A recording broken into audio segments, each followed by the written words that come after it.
Going to do a tabletop review of my Christensen Arms 6.5 PRC. I took it out today to the range, and after it was all sighted in, and got some groups, or a group at least, and really excited about this rifle.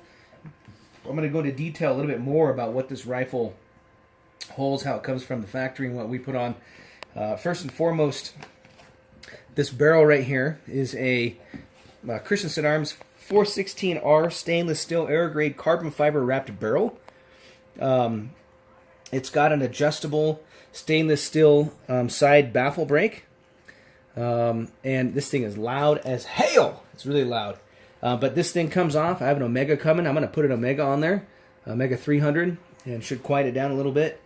But yeah, it's virtually no kick on it. This is a really nice muzzle brake. Going from there, it's a match chamber. It's hand lapped. It's free floating.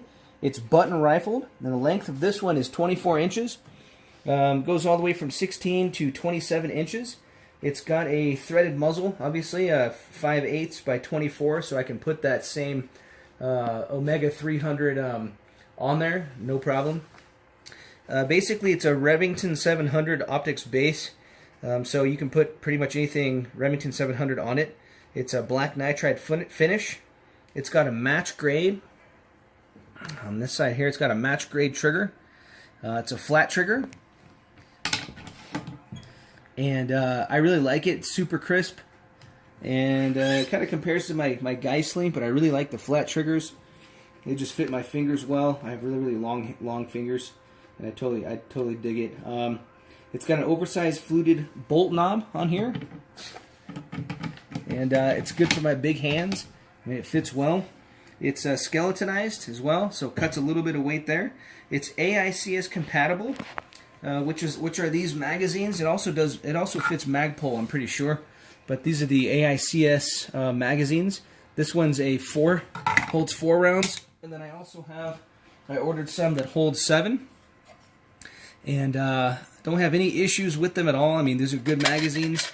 Might do a review on these at some point, but I like those mags. Right now I've got the one with 4.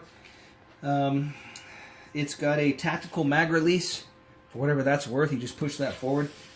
And it's got an enlarged ejection port, so it really just allows the empty brass just to come out with no obstructions. It never gets caught up. It gives a good amount of clearance here for it. The bolt is twin lug, spiral fluted. You can see how it's fluted. And you can see how they did that to cut some weight. Really nice bolt. It's nitride treated. It's an M16 style extractor. It's a dual ejector, which I have a 308 from DPMS that has the same thing, and it just really launches that brass out. If one of those fails, the other one is there to help bring it out. The unique features on this is that it's got a 70/75 billet aluminum chassis. It's got a black hard-coated anodized. It's got a 17-inch carbon fiber handguard with M-lock capabilities, so anything M-lock can go on the rail. It's got a folding stock with a locking hinge and a magnet lock, which is pretty neat. If you want to put in a backpack, this part comes out. Here, let me just show you. There's a button on the back side, and then it folds, and the bolt fits right in this little area here. So that actually works pretty well if you want to like put it in a backpack or you need to conserve space. It's got a standard AR grip compatibility. So I put on here a Hogue grip. It just fits my hand really well. I love this Hogue grip. I've got this on my 300 Blackout as well as my 308. I just love that grip. It's got up here at the end, way over here, we got a monopod Picatinny mount. And I put an Atlas Bipod on here, which I absolutely love. It's one of the newer ones, so it doesn't swivel. Really nice bipod. And then, let's see. On top of the Atlas Bipod, I put a Leupold scope on there. The Leupold is a VX3i 8x5 by 25 by 50. Long range, super long range, and really accurate. It's It's not cheap, but it's definitely worth it. Optics are so important. I would rather put a really nice optic on a crappy rifle than a crappy optic on, you know, an expensive rifle. So I love that Leupold scope too. So basically, we went to the range today and we shot. Now, for those of you that aren't familiar with the 6.5 PRC, I have here some rounds. So here is 6.5 PRC. Right here is 308. And right here is 223 or 5.56. So you can see that the PRC has a bullet, and the ballistic coefficient is so much better than the 308, and also the 223, obviously. So you can see how tall they stand too.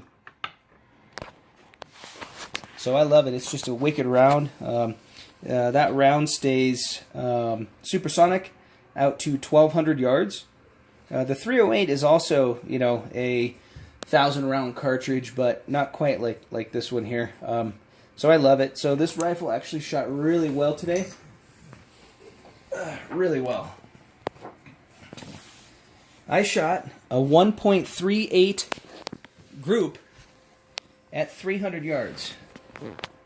This is at 300 yards. So I got 1, 2, 3. And really, I wasn't even trying to do a tight group. It was just I wanted to see where I was at 3.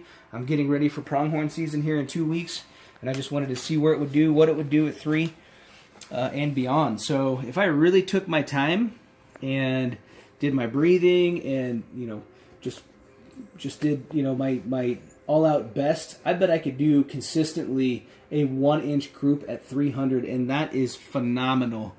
So this thing is an absolute tack driver, and I just can't say enough about this rifle and about this this cartridge. This platform is amazing. It shoots better than I can shoot, and just the setup I have here is just, I think it's probably just a pretty elite. Either way, the 6.5 PRC is proving to me to be the most accurate cartridge that I've ever shot. Definitely on par with the 6.5 Creedmoor.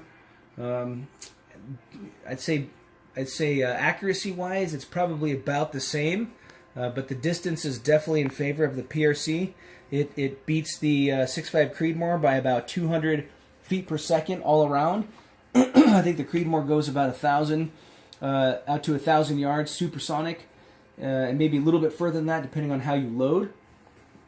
But the 6.5 PRC just has a little bit more kick. It's basically 6.5 Creedmoor Magnum is the PRC.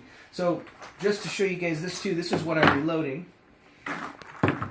And this is what I shot that group with. I'm reloading 140 grain Berger VLD, which stands for very low drag. I pushed these out to 2.88. 2.75 is supposed to be the standard, the SAAMI spec, but I just, you know, push that a little bit further so it can hit that rifling. And then I have 56 grains of Alliant Reloader 26, and this is coming out a little bit more than 3,000 feet per second. So this thing is humming. Anyways, that's my review. I love this rifle, and hopefully we get a pronghorn here soon.